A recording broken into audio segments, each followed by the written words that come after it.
Hello everyone, welcome to my UPSC assistant professor general studies के 20 test already complete हो चुके हैं। आपके एनवायरनमेंट कंप्लीट हो चुका है, जियोग्राफी हो चुका है, मॉडर्न हिस्ट्री कंप्लीट हो चुका है, करंट अफेयर्स हो चुका है। आज इकोनॉमी का कोशिश करेंगे कि ये कंप्लीट हो जाए। नेक्स्ट आपके पॉलिटी आईसीटी ये रहेंगे। और अगर इन सब्जेक्ट्स में से भी जो कंप्लीट हो चुके हैं कोई पोर्शन रह गया होगा, कोई टॉपिक, तो जो फुल लेंथ टेस्ट होंगे उनमें कवर करने की कोशिश करवाएंगे। अभी तक आप में से जिन्होंने सब्सक्राइब नहीं किया है, ये रिक्वेस्ट है कि आप सब्सक्राइब कर लें ताकि आपको टाइमली नोटिफिकेशन आ जाएगा।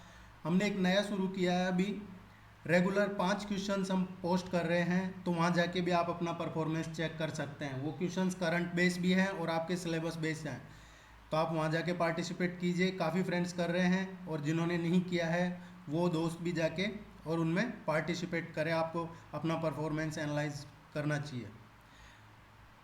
अगर आप टेस्ट सीरीज ज्वाइन करना चाहते हैं तो लिंक नीचे डिस्क्रिप्शन में है। जनरल स्टडीज़ और ऑप्शनल दोनों के लिए हिंदी और इंग्लिश मीडियम में अवेलेबल है। और आपकी कोई क्वेरी है आप कमेंट सेक्शन में ज़रूर मेंशन करें, हम उसको कोशिश करेंगे शॉर्ट आउट करने की, आपको रिप्लाई मिलेगा। Let's begin. भारतीय अर्थव्यवस्था का आकार कितना है? भारतीय अर्थव्यवस्था का आकार अभी लगभग $3 ट्रिलियन है और ये 2024 तक इसका टारगेट रखा है प्राइम मिनिस्टर ने $5 ट्रिलियन का। अभी 2.96 समथिंग है, लगभग $3 ट्रिलियन है। हरित क्रांति का पिता किसे कहा जाता है? हरित क्रांति का पिता नॉर्मन बोरलॉग को कहा जाता है। भारत में हरित क्रांति की शुरुआत कब हुई? भारत में हरित क्रांति की शुरुआत हुई 1966-67 में।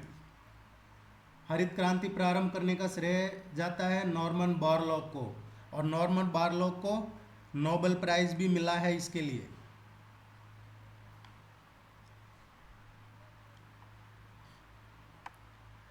सरकार ने हाल ही में कई कोयला खानों की नीलामी का आयोजन किया जो ब्रह्महिदी, चोरीतंग तिलैया, जोगेश्वर और खास जोगेश्वर, रबोदी, ओसीपी और रोहने में स्थित है। ये किस प्रदेश में, ये कोयला की जो खाने हैं किस स्टेट में हैं? ये सारी कोयला की खाने हैं जो झारखंड में है। कोयला क्राइसिस अभी चल रहा है, तो इस तरीके के क्वेश्चन एक्सपेक्टेड है। कोई सी कोयला एक खान का आपसे पूछा जा सकता है। निम्नलिखित कथनों पर ध्यान दीजिए। भारतीय मानक अधिनियम 1986 के तहत एक सांविधिक संगठन के रूप में स्थापित किया गया था। भारतीय मानक ब्यूरो ने 1947 में स्थापित भारतीय मानक संस्थान ISI की संपत्ति और देनदारी का अधिग्रहण किया था। इनमें से कौन सा स्टेटमेंट सही है? देखिए, भारतीय जो मानक ब्यूरो है वह संस्था है जो भारत में राष्ट्रीय मानक का निर्धारण करती है। राष्ट्रीय मानक का ये निर्धारण करती है। इसका पुराना नाम भारतीय मानक संस्थान था। भारतीय मानक संस्थान की स्थापना कब हुई थी? 1947 में भारतीय मानक संस्थान की स्थापना हुई थी। बाद में इसका नाम बदल के भारतीय मानक ब्यूरो कर दिया। भारतीय मानक अधिनियम जो 1986 है, इसके तहत एक संवैधानिक संगठन के रूप में स्थापित किया गया था। और इसका हेडक्वार्टर कहाँ पे है? इसका जो हेडक्वार्टर है वो दिल्ली में है। इसके कई क्षेत्रीय जोन और रिसर्च लैब ये सब है इसके। सो इसका करेक्ट आंसर होगा फर्स्ट एंड सेकंड बोथ, ये दोनों ही करेक्ट हैं।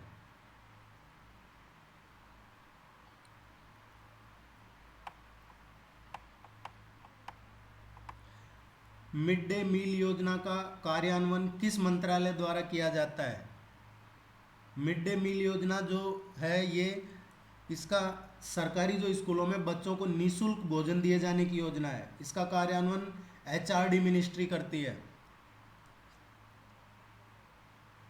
मानव संसाधन विकास मंत्रालय द्वारा इसका कार्यान्वयन किया जाता है।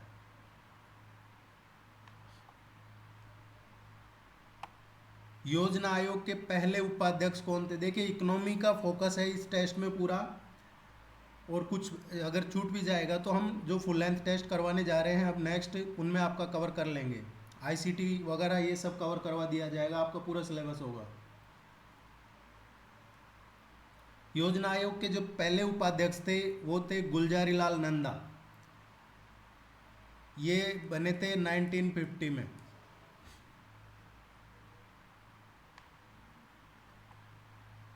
अभी तो नीति आयोग हो गया जनवरी 2015 से। देश के पूरे आय और व्यय का पूरा ब्यौरा, जिससे बजट कहा जाएगा, संसद के समक्ष पेश करना होगा। ये संविधान के किस आर्टिकल में लिखा हुआ है? ये अनुच्छेद 112 में लिखा हुआ है। बजट के बारे में जो है आर्टिकल 112 में इसका डिस्क्रिप्शन है। और स्वतंत्र भारत का प्रथम केंद्रीय बजट कब प्रस्तुत किया गया था? प्रथम जो सेंट्रल बजट था, ये केंद्रीय बजट 26 नवंबर 1947 को प्रस्तुत किया गया था। किसने प्रस्तुत किया था? ये आर के सन्मुखम चेट्टी ने किया था।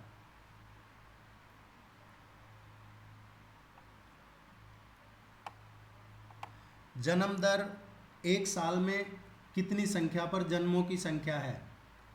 जन्म दर किसी देश की जो जन्म दर है उसके 1000 जनसंख्या पर जन्मों की संख्या है। मृत्यु दर भी 1000 जनसंख्या पर मरने वालों की संख्या है। यही जन्म दर और मृत्यु दर जनसंख्या में जो परिवर्तन मापने का है, यही एक मुख्य कारक है। पर थाउजेंड बर्थ एंड डेथ, यदि सभी परिस्थितियां यथावत रहें तो बुरी मुद्रा अच्छी मुद्रा को प्रचलन से निकाल बाहर करती है। यह वाक्य किसके नियम का है? सभी परिस्थितियां अगर यथावत रहे, ज्यों की त्यों रहे, तो जो बुरी मुद्रा है वो अच्छी मुद्रा के को प्रचलन से निकाल कर बाहर कर सकती है। ये स्टेटमेंट है, ग्रेसम का लॉ है ये। This is called law of Gresham.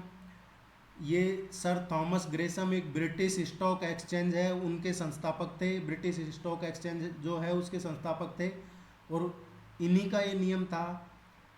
C correct answer होगा।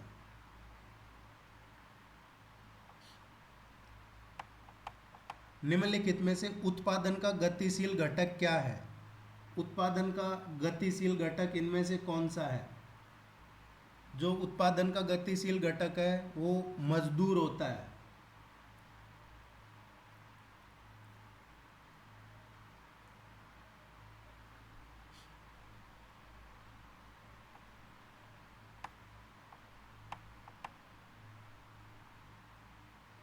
नाइनटीन 82 में भारतीय रिजर्व बैंक की ग्रामीण नियोजन और क्रेडिट सेल किसके साथ मिल गई?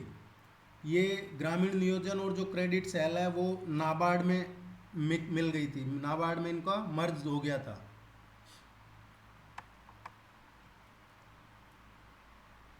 SHG बैंक लिंकेज कार्यक्रम की शुरुआत किसके द्वारा हुई थी? SHG जो बैंक है, बैंक लिंकेज प्रोग्राम है, एक ऐसा कार्यक्रम है जो भारत के बैंकों को मुख्य रूप से गरीब महिलाओं के लिए, जो SHG है ये स्वयं सहायता समूह, उनको उधार देने के लिए प्रोत्साहित करता है, और इसकी शुरुआत की थी नाबार्ड ने। भारतीय रुपए के लिए ISO कोड क्या है? ये ISO 4217 ये भारतीय रुपए का ISO कोड है।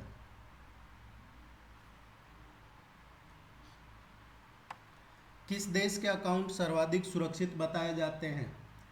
ये स्विट्जरलैंड के जो स्विस बैंक अकाउंट है सर्वाधिक सुरक्षित बताए जाते हैं। और अभी रिसेंटली 2-3 दिन पहले ही स्विस बैंक ने एक और लिस्ट जारी की है, और वो भारतीयों की लिस्ट है कि किस किस के अकाउंट है, कितना मनी है, ये गवर्नमेंट ऑफ इंडिया को दिया है उन्होंने। और इसकी एक वजह ये भी मानी जाती है कि वो सुरक्षित इसलिए बताया जाता है क्योंकि जो स्विट्जरलैंड है, ये दोनों जो वर्ल्ड वार हुए हैं उनमें न्यूट्रल रहा था। स्विट्जरलैंड यूरोपियन यूनियन का मेंबर भी नहीं है।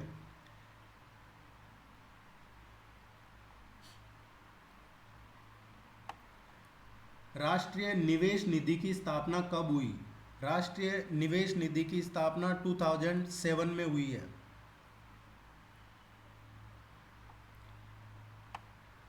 किसान क्रेडिट कार्ड स्कीम का संचालन किसके द्वारा होता है?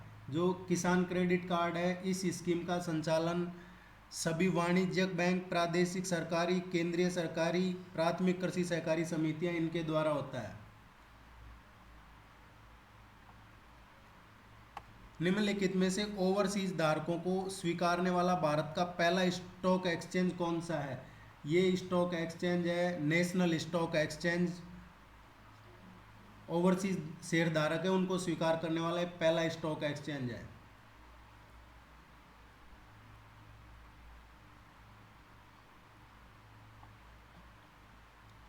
भारतीय गन्ना अनुसंधान संस्थान कहाँ पे है? भारतीय गन्ना अनुसंधान संस्थान, इसकी स्थापना हुई थी 1952 में और ये लखनऊ में है।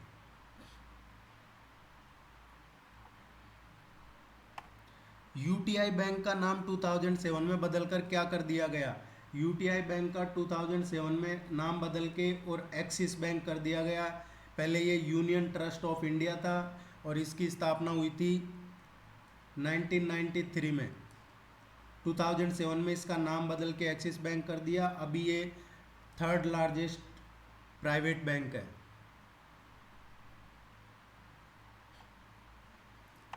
निम्नलिखित में से किस कमेटी की सिफारिश के आधार पर प्राथमिकता क्षेत्र के तहत कमजोर वर्गों की अवधारणा को पेश किया गया था?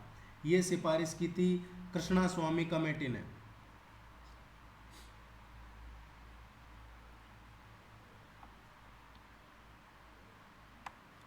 किस वर्ष वार्तालाप इंस्ट्रूमेंट्स अधिनियम लागू हुआ? ये जो वार्तालाप इंस्ट्रूमेंट्स अधिनियम है, ये 1882 में पारित हुआ था और ये 1 मार्च 1982 से लागू हुआ था।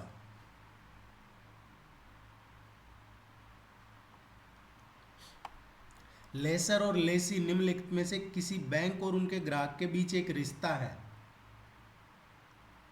लेसर और लेसी, ये जो सुरक्षित जो लॉकर है वो है।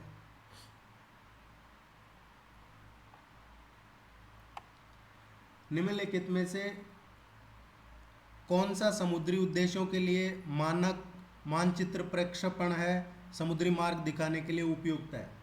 ये मर्केटर प्रक्षेपण है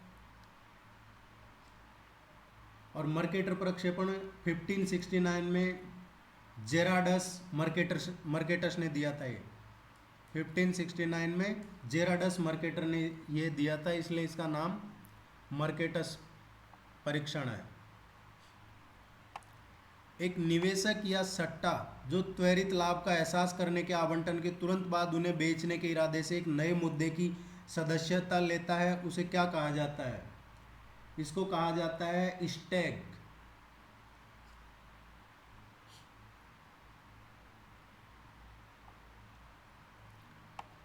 किस वर्ष में केंद्र सरकार ने बैंकिंग सेवा भर्ती बोर्डों को समाप्त कर दिया? ये 2001 में कर दिया था। केंद्र सरकार ने बैंकिंग सेवा भर्ती बोर्ड को समाप्त कर दिया था। देखिए अभी एक नया बना है, ये स्पेस यूनियन करके, ये स्पेस यूनियन ही है, उसके बारे में ज़रूर पढ़ना। अभी रिसेंटली प्राइम मिनिस्टर ने अनाउंस किया है। इस तरीके के क्वेश्चन करंट अफेयर्स के एक्सपेक्टेड हैं।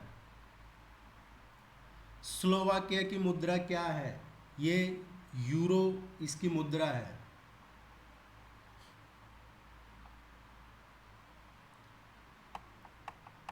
पूंजी पर्याप्तता अनुपात की सही परिभाषा क्या है? पूंजी पर्याप्तता जो रेशियो है उसकी सही परिभाषा tier first, tier second, then divide by जोखिम पूर्ण संपत्ति।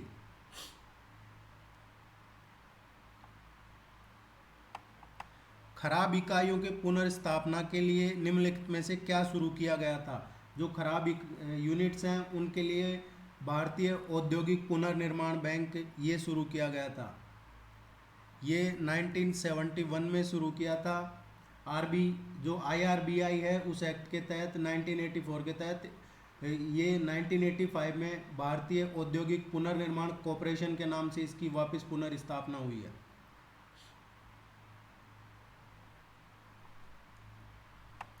ऑयल इंडिया लिमिटेड की स्थापना कब हुई? ऑयल इंडिया लिमिटेड की स्थापना 1959 को जो बर्मा ऑयल कंपनी लिमिटेड है उसकी हेल्प से हुई थी। 1959 19 फैब 1959।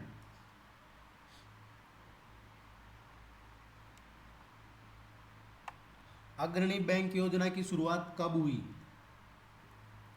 अग्रणी बैंक योजना की शुरुआत ये 1969 में हुई है।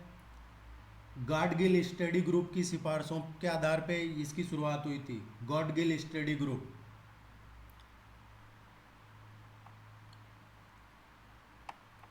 आईआरडीए द्वारा निम्नलिखित में से किस क्षेत्र का विनियमन किया जाता है? IRDA insurance regulatory and development authority.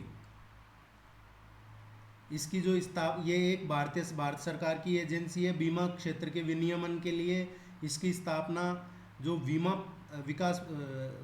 बीमा नियमन और विकास प्राधिकरण अधिनियम है 1999 उसके अकॉर्डिंग हुई थी और इसका जो हेडक्वार्टर है वो हैदराबाद में है। सो इसका करेक्ट आंसर होगा बीमा।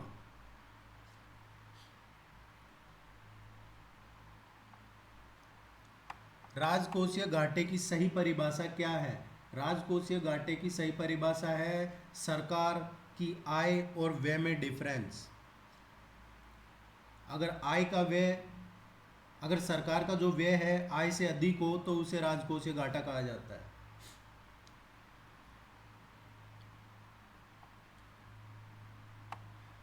वायदा बाजार आयोग किस मंत्रालय के अधीन कार्य करता है?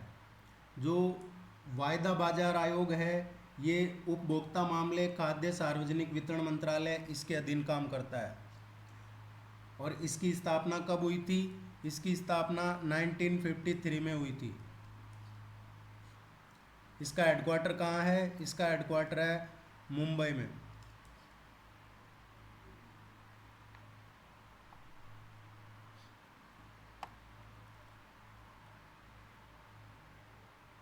सेवा क्षेत्र दृष्टिकोण रणनीति निम्नलिखित में से कौन सा सुधार करने के लिए शुरू की गई थी? सेवा क्षेत्र दृष्टिकोण ग्रामीण क्षेत्र में सुधार के लिए ये शुरू की गई थी। ग्रामीण उधार के क्षेत्र में उधार में सुधार 1989 में।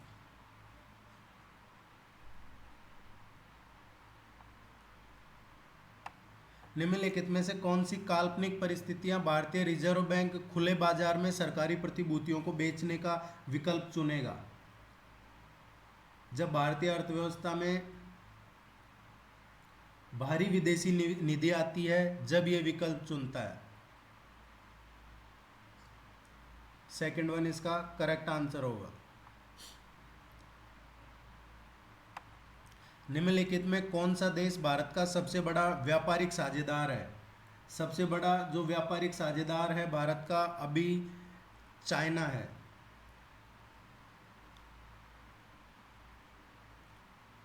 भारतीय रेलवे का राष्ट्रीयकरण कब हुआ?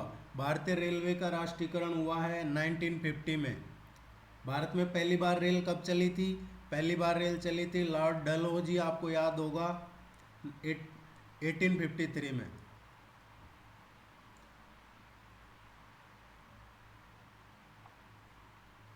निम्नलिखित में से कौन से केंद्र शासित प्रदेश राष्ट्रीय बागवानी मिशन में सम्मिलित है?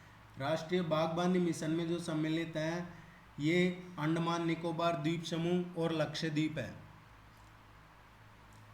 राष्ट्रीय बागवानी मिशन ये 2005-06 में शुरू किया था।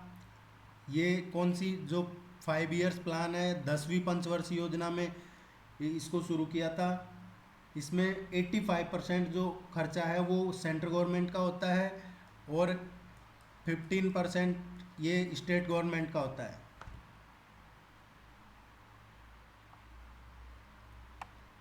निम्नलिखित वक्र में कौन सा सिद्धांत इस सिद्धांत को परिभाषित करता है कि शून्य कर दर सरकार के लिए शून्य राजस्व का उत्पादन करेगी और 100% कर दर भी सरकार के लिए शून्य राजस्व।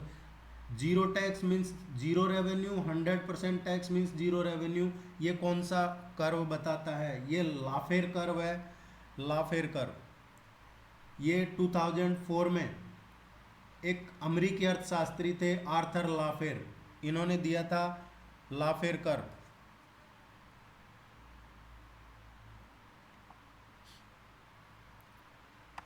वित्तीय समावेशन पर राष्ट्रीय मिशन की शुरुआत किस समिति की सिफारिशों पर की गई? जो वित्तीय समावेशन है इन पर राष्ट्रीय मिशन की शुरुआत हुई थी रंगराजन कमेटी की रिकमेंडेशन पे। सी रंगराजन है राज्यसभा के सांसद और ये अर्थशास्त्री भी रहे हैं। ये एक राष्ट्रीय मिशन की शुरुआत हुई थी।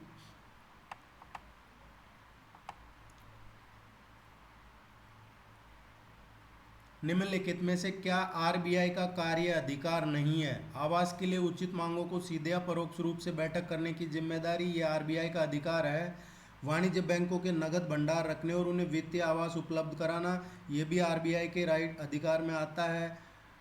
नोट जारी करने का ये भी आरबीआई का अधिकार है। देखते हैं लास्ट वन, यही होगा। भारत की मैक्रो अर्थव्यवस्था से संबंधित आंकड़ों के सांख्यिकी विश्लेषण की जिम्मेदारी निभाना ये आरबीआई का काम नहीं है, ये सीएसओ जो सेंट्रल स्टैटिस्टिक्स ऑर्गेनाइजेशन है उसका काम है। ये केंद्रीय सांख्यिकीय संगठन।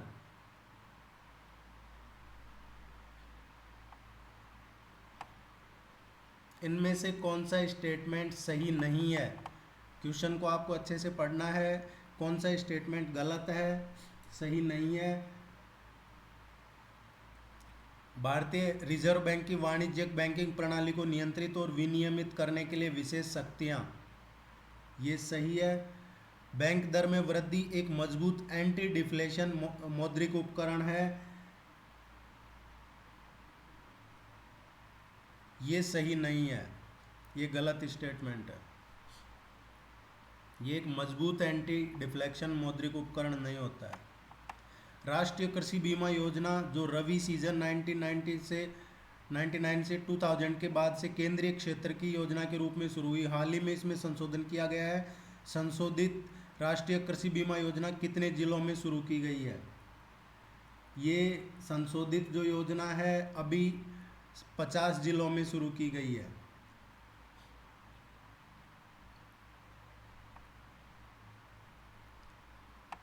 यथा मूल्य कर किस पर लगाया जाता है? जो यथा मूल्य कर है ये जो वस्तु है उसके मूल्य पर लगाया जाता है।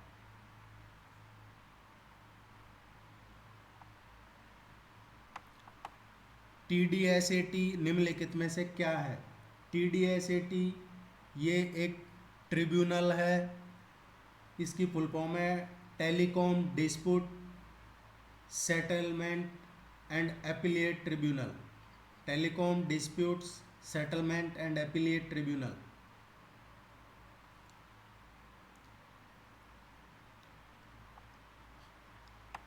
निम्नलिखित में से कौन सी एजेंसी विदेशी मुद्रा प्रबंधन अधिनियम 99 के प्रवर्तन और भारत में धन शोधन अधिनियम 2002 की रोकथाम के लिए जिम्मेदार है?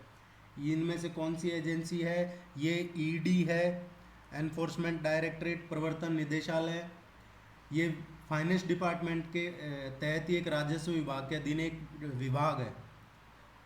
वित्त मंत्रालय का जो राजस्व विभाग है उसी में ही एक विभाग है ईडी का, प्रवर्तन निदेशालय का। भारतीय रिजर्व बैंक अंतिम उपाय के ऋणदाता के रूप में कार्य करता है। इसमें से कौन सा स्टेटमेंट सही है? आरबीआई कठिनाइयों के समय वाणिज्य बैंकों की सभी उचित मांगों को पूरा करता है।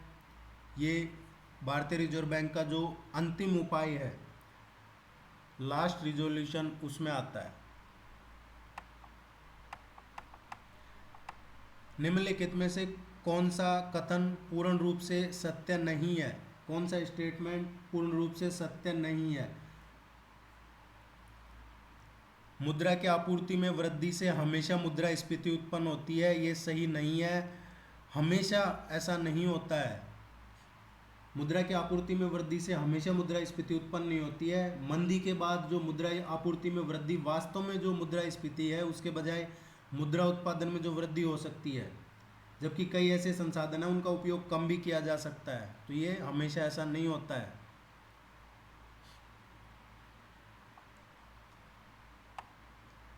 प्रत्यक्ष कर कोड निम्नलिखित में किससे संबंधित है? प्रत्यक्ष कर डायरेक्ट टैक्स है, ये आयकर से संबंधित है, इनकम टैक्स से। प्रत्यक्ष कर वे कर होते हैं जो लोगों से सीधे लिए जाते हैं, जैसे इनकम टैक्स।